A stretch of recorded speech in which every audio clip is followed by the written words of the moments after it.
ใจជំរាបសួរបងប្អូនទាំងអស់គ្នាថ្ងៃនេះខ្ញុំមកបង្ហាញពីរបៀបធ្វើចេកព្រិលចា៎ខ្ញុំមានចេក2ស្និតឥឡូវខ្ញុំមកចាត់វាលាងទឹកសិន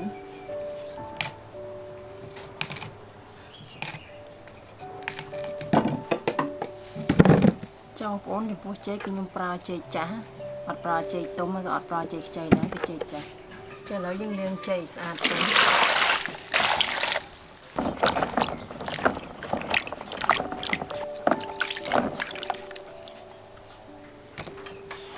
ទៅពីយើងលាងរួចហើយយើងយកវាមកចាត់ជា4ចំណិតហើយយើងចាំយើងបកសំបកវា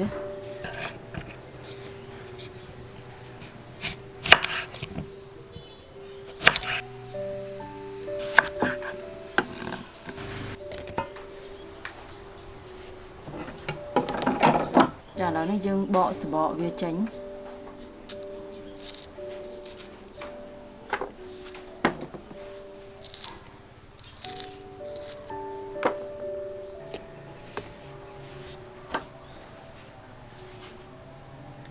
ចានេះយើងហាន់ទឹកខ្ទឹមណាត្រៀមដើម្បីយកទៅ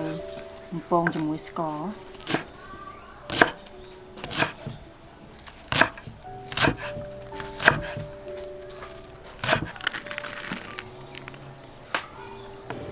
ចានេះចាក់ប្រេងឆាដើម្បីបំពងចេកខ្លាញ់ក្តៅហើយយើងតាមបំពងចេក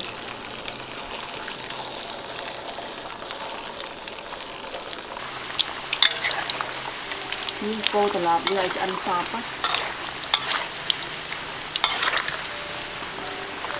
ចាឥឡូវចេកយើងឆ្អិនហើយស្រួយហើយឥឡូវយើងត្រង់វាចេញហើយខ្ញុំបំពងវាតទៅអស់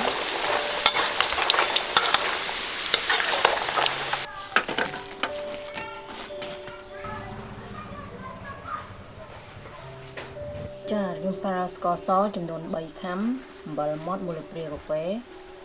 ហើយទឹកស្អាតចំនួនប្រមាណក៏បានដែរតាំងស្មានចំនួនស្ករណាហើយអានេះគឺស្លឹកខ្ទឹមហើយយើងចាក់ស្ករសចូលហើយដាក់អំបិលហើយនឹងទឹកចាក់កូរវារលាយសព្វឡើងជើងត្រង់បន្តិចណាចាក់ពីស្កររលាយវាពុះរឿងខាប់បន្តិចហើយយើងចាក់ខ្ទឹមចូល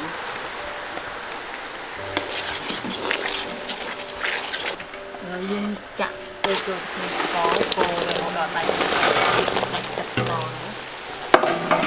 កូររហូតដល់ឡើងត្រាំ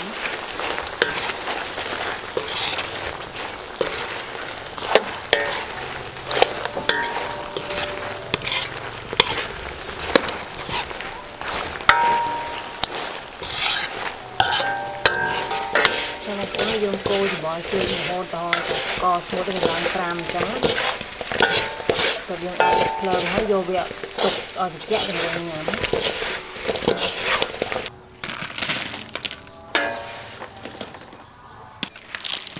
ចារួចរាល់ហើយបងប្អូនចេកព្រឹត្តិការណ៍របស់ខ្ញុំឥឡូវយើងមកភ្លក់មកឥឡូវយើងញ៉ាំ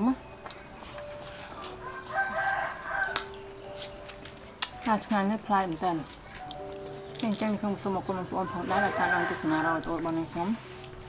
ហើយបងប្អូនកុំភ្លេចចុច Subscribe ផងដែរឲ្យទទួលបានវីដេអូថ្មីបន្តទៀត